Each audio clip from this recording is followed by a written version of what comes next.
Hi everybody, I'm Alan from You Do AV, and I gotta tell you, this is a video that a lot of people have been asking me to make, but I've been holding off because this is my office, and this is by far the busiest room in the whole house. As you can see, it's full of stuff, and it was like pulling teeth to get like a little bit of time in here to get the kids out, clean up a little bit so I can make this video. But today I wanted to talk to you about two things. I wanted to show you what I've found is the best way to put together a home theater equipment closet, or like a central closet. And I also want to talk about why it's a good idea to do that. So before we get started, this used to, when we bought this house, this was a bedroom. I kind of want to give you guys an idea of what the layout of the room is. This used to be a bedroom, and this was just a regular closet going from the floor all the way to the top with your regular closet doors. Nothing super special. Well, we wanted to make it into an office, so what we did is we took the closet, we cut it in half right here, so this is now only half the size of a closet. The other half of the closet faces that way into the hallway and is now a coat closet, and this is now the AV closet, and then we lowered it to kind of conceal a lot of the ugliness that's at the top. Okay? So with that, let's talk about the details. You might ask yourself, like, what's the big deal? What's so complicated about building a home theater rack? And if you've done this for a while, if you've done some investigation, you understand that there's a few different ways to do it. And one, it needs to look nice, but it also needs to be accessible. You need to be able to work on it.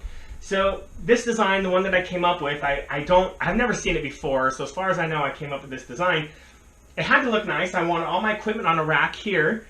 And then I also wanted to be able to work on the equipment. I don't like just like pulling equipment out and stuffing it back in there. Wires get tangled. It starts to look ugly with time. The more you work on stuff, the more changes you make, the uglier it starts to look. And it's hard because you kind of have to move this stuff around, and if the wires are too short and you move it around, the wires pop off. I hate that. So I wanted it to be easy to work on. I wanted it to look nice, and so I came up with this design. And what's really unique about this is all my equipment is on this rack here, and this rack is on casters into this custom space that I built, and I can pull this out. Twist it around, move it back in, and there's no fear of ever having wires come out, unplugged, and there's no fear of running over the wires when you're pushing it back in. So let's talk about how I did that.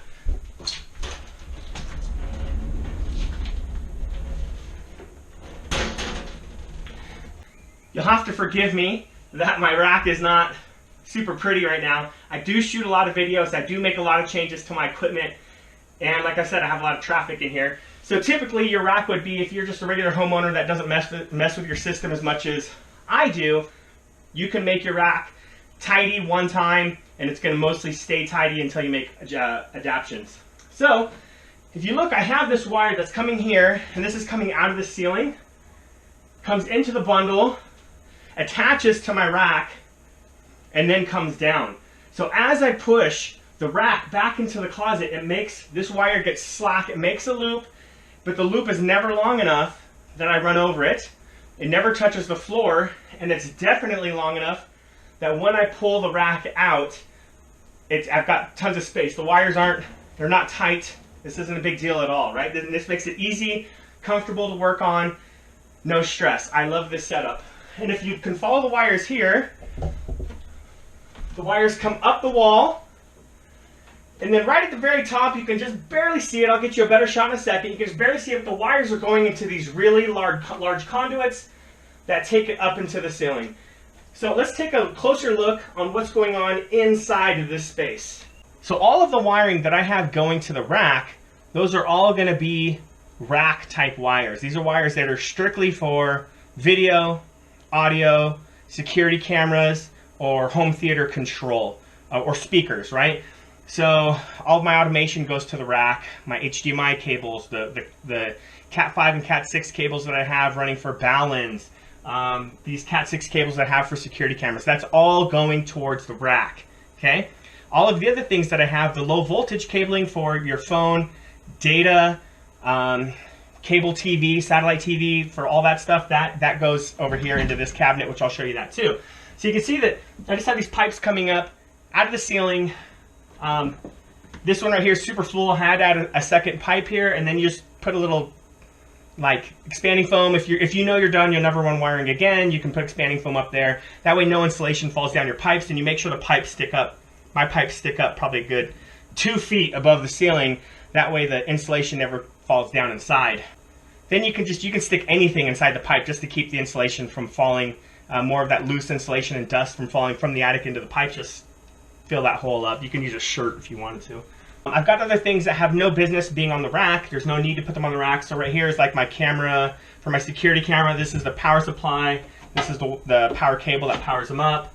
This right here, this is a lighting control system. This is a Lutron lighting control system.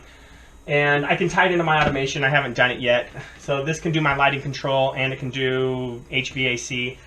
My security alarm panel, some other power cords, and like I said, I'm always messing with this stuff, so I haven't dressed it all up yet because I'm always making changes.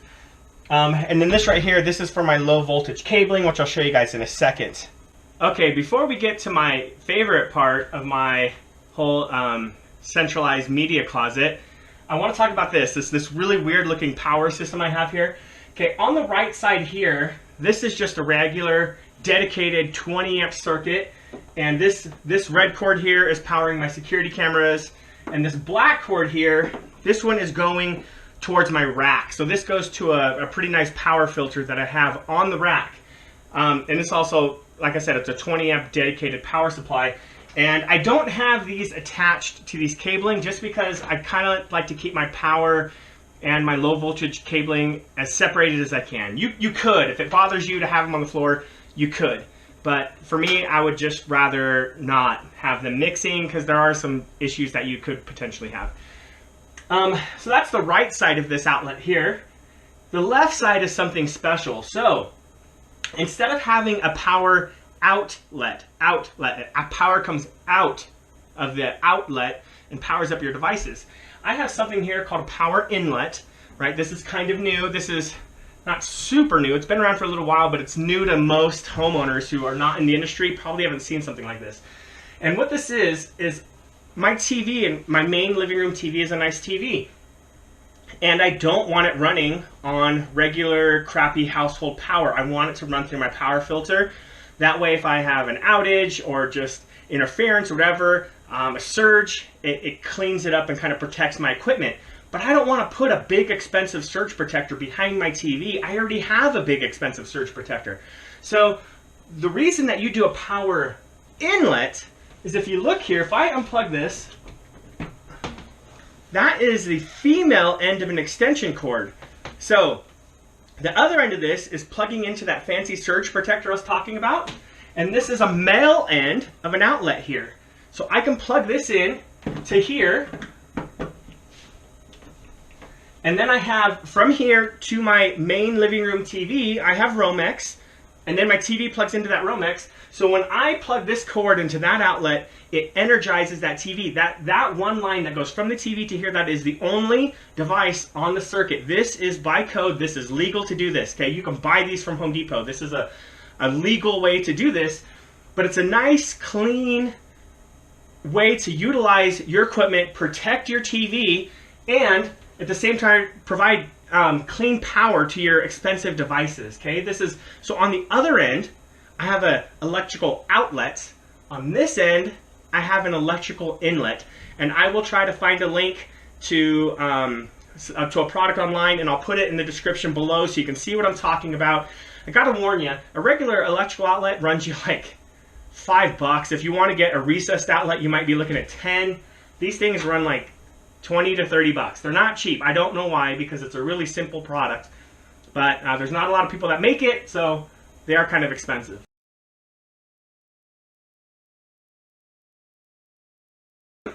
The kind of equipment and wiring that I keep inside of this cabinet are things that don't need a lot of maintenance, that can kind of be installed one time, or not really connected to automation or anything like that. So you can see the blue wiring coming down here.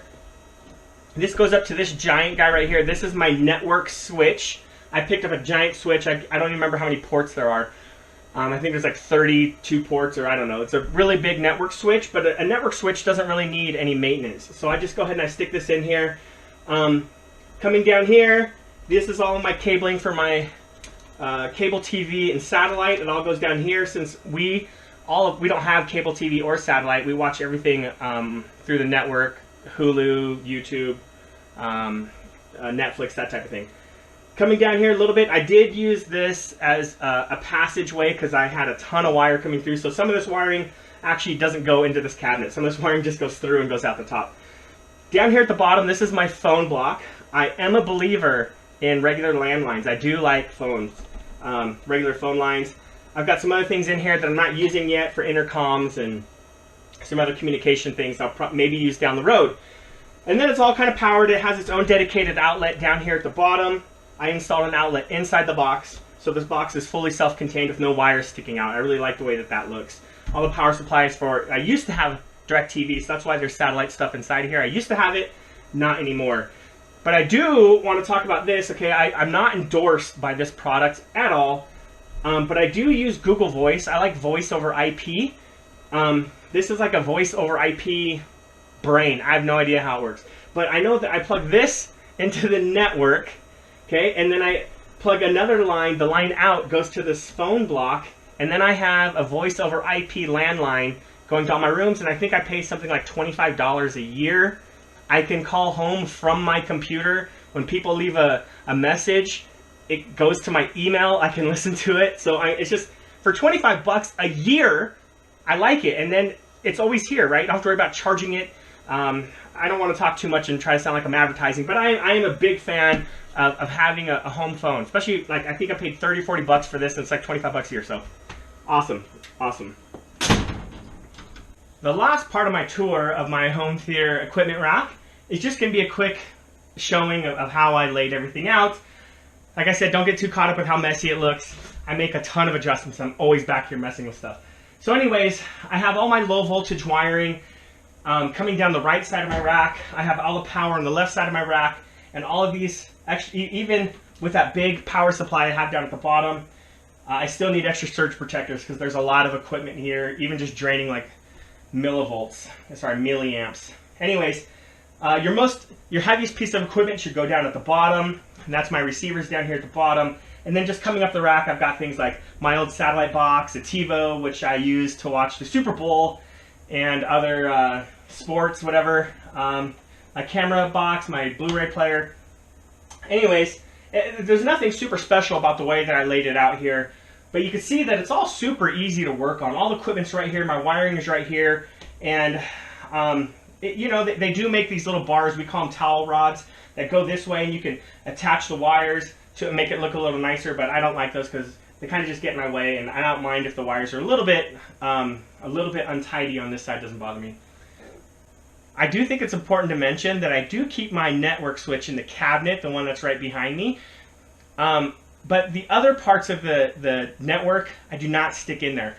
The router is up on top of my rack because that is a piece of equipment that does, I don't want to put it inside of a cabinet and mess up the Wi-Fi signal, number one, and I do mess with it every once in a while. I have to reset it or whatever, and then my modem is also out here on top of the rack too. I could stick it down here, but I just try to keep the router from being inside of any type of metal container just in case it messes with that signal. I do want to talk about the pros and cons of setting up a central closet like this, but before I get into the pros and cons of the home theater and home automation part, I do want to talk about setting up that localized low voltage cabinet, the one that I have in the back. Okay, I'm going to take the cons, the pros and the cons right off the bat. Cons, it's expensive, and it's going to be hard. You got to run wires from all over the house into the central closet. If you're not doing a remodel, or like new construction, it's hard, it's going to be expensive, but it's so clean, it's so nice. Most of us have problems with the speed of the internet, with phones not working, with internet not working.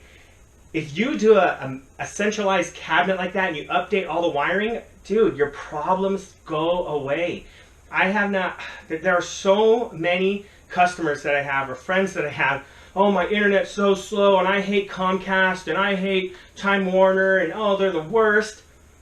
Dude, I'm on the same system, and I live 2 houses down from you. My system hasn't shut down one time. And I pay for, like, the low level. And it has nothing to do with that the signal's better at my house than is at their house. It's the same signal. With new wiring and cabling and connectors and splitters and everything going to all your rooms and even going all the way out to the street, your signal is just great.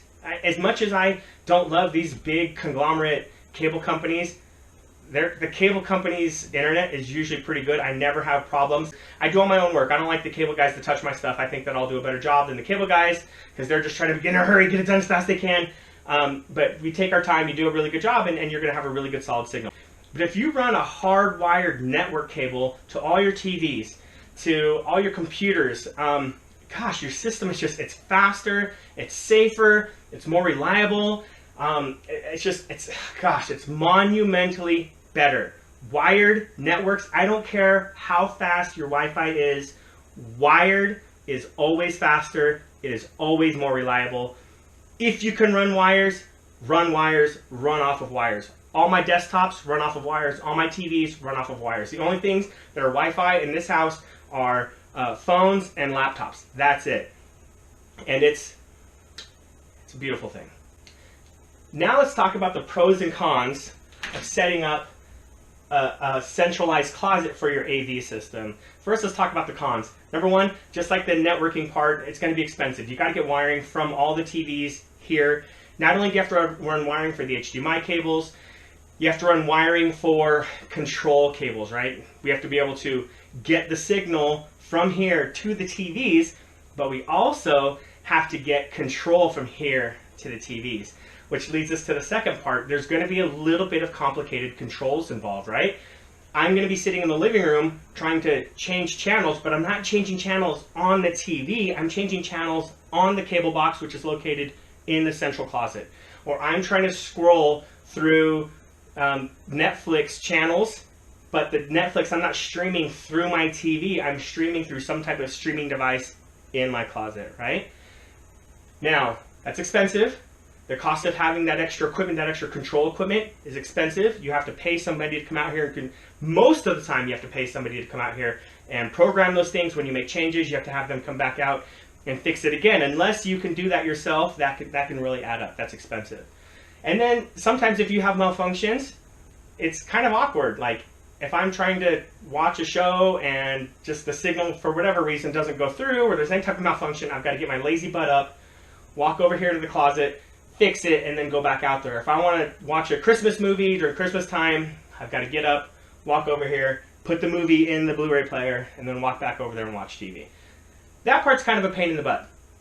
But let's talk about the pros. The pros, number one, okay, it's so cool. It is so cool. I don't know. I just think it's so cool to have everything in one centralized location. And inside of my rooms, I don't have any equipment. There's no wires. There's no cabinets. There's nothing. There's a TV on the wall, and that's it. You have a remote control in your hand, or you can do it on your phone. And also, it's nice to be able to have centralized control of everything that's going on in your house, especially if you have young children. Listen, you can call me a terrible helicopter parent if you want, but I like to know what my children are watching. I like to control what my young children are watching, the content that they're watching, okay? So I can go to each TV, and I can disable the internet on each TV so that they can't stream directly to the TV, that any of the content they watch comes out of this closet. If I want to know what they're watching, if I know that they're streaming something on Roku or cable, whatever it is, I can just be in my bedroom and I can just select whatever input they're on and I can see what they're watching, okay? Another thing is I can also, this is all through custom programming, I can control how much time they're watching things. Since they can't watch through the TV, I can set it all up on my phone where they say they want to watch something. I can say, okay, boom, and I give them permission on my phone that that'll go on and they can watch it for 30 minutes, whatever. I can control through a centralized controller. I can control everything, which is nice. It's nice to have a whole system control of everything. It's a little bit difficult on the programming side, but once it's all set up, and if it's set up by a really good person, it's really cool. You have some really, really cool options out there on what your system can do. Another positive that I almost forgot is some of us have like centralized media servers, whether it's a lot of movies or a lot of pictures or whatever that you want to share with all the TVs. You can put that server here, that hard drive here, inside of your rack, and it can go to all the TVs. Now, a lot of different streaming options will let you access a hard drive stored somewhere on the network without having a piece of equipment on the rack. So that could be or could not be a positive, which is why I didn't talk about it too much. For those reasons, I think it's a really good idea to put in a centralized closet. It's super cool. It makes it super clean and organized, neat and tidy in all the rooms. Gives you a lot of extra space. You don't have to have a cabinet with things in it in every single room. And it gives you maximum control. You can keep an eye on everything that's going on in your house. And then when you want to make adjustments or changes to your system, it's all here. Everything's here. If you want to add this or add that, it's all here. And you change something here and it changes everything in the whole house. It's nice. Now, there's going to be a lot of people out there, they're going to say, with a centralized closet, you can do everything from your phone. Why do you need a big fancy remote control? That is 100% true. And when you control things with your phone, that doesn't take any type of special programmer. It comes with the equipment. That's a really, really, really nice feature. I'm not going to talk bad about that. There's nothing wrong with that. I control my HVAC with my phone. I don't use a controller for that. I use, when I'm outside and I want to listen to music outside, I pull up my phone, tie into my receiver, and boom, this is all through the free app, and I can have music playing outside of my house, all through the free app. It is super cool. I love that part of it. What makes it kind of clunky, though, is when you want to do everyday tasks. Let's say I want to watch TV, I want to change the channel in the cable box, I want to watch a movie, and I want to turn the volume up and down. It can get kind of clunky. Let me explain why. You're going to pull up your app. You're going to use one app to turn on your TV. You'll shut down that app. Then you're going to bring up another app for your surround sound receiver, and then you're going to turn it on, and then you're going to scroll, get over, and change it to the right input. Then you're going to go over to your Blu-ray player app, and then you're going to open that, and then you're going to hit play. And then the volume's too loud, so close that, go back down over to your receiver, and then mess with the volume there. It's clunky. You can see that whole process is clunky, and if you're not really super savvy on how to use your system, that can be kind of difficult. Sometimes, like if I'm watching a show and I want to turn the volume down, say the phone's ringing or somebody's trying to get my attention really quick, it's super clunky. To pick up your phone, scroll up, wait for facial recognition or type in a passcode, whatever, pull up the Yamaha app, and then turn the volume down. That's super clunky. It's a pain in the butt. It's so much nicer to pick up a remote control, turn the volume down, and you're done. Just like old-fashioned. I don't even like touchscreen remote controls that much. I love buttons because I can kind of do it in the dark. Your thumb gets used to where everything is. So I want to say if you're doing a few tasks here and there, you don't really need a fancy remote control. You could do it all with the apps. But when you're trying to do things like watch cable, even though you think that you're only using one remote control, you're actually using three, right? The volume goes to the receiver, the inputs go to the TV, the channels go through the cable box. And so switching between those apps can kind of be a pain in the butt. The point is, when you do something like this, you do need a way to control your system. If you're fine doing the apps and you're really savvy, apps are a great way to go. If you're kind of a simpler person and you just want it to all work on one little remote control, there's a lot of options out there. You can get really advanced ones that, you know, you can control your kids' lights from your remote control and the shades and turn on the sprinklers and turn your movie on all on the same screen. That's like kind of old technology, but it exists. It's kind of expensive, and it takes a specialized programmer to do that, but all of the options are out there. You can do whatever you want, and it kind of all starts with having a really cool centralized closet. But I think that about does it for the tour of my centralized media closet. We talked about the pros, we talked about the cons, and I hope I answered a lot of questions for you guys. I hope we gave you guys a bunch of ideas. Look in the description below for some extra links and information that you might like. But please comment, let me know what you thought. Did you like it? Did you not like it? Do you agree? Do you disagree? What are some different ideas that you've seen? And if there's any questions that you have, please let me know. As you look at my other videos, you'll see that I try to answer everybody's question. But like, subscribe, and I'll see you guys next time. Thanks a lot.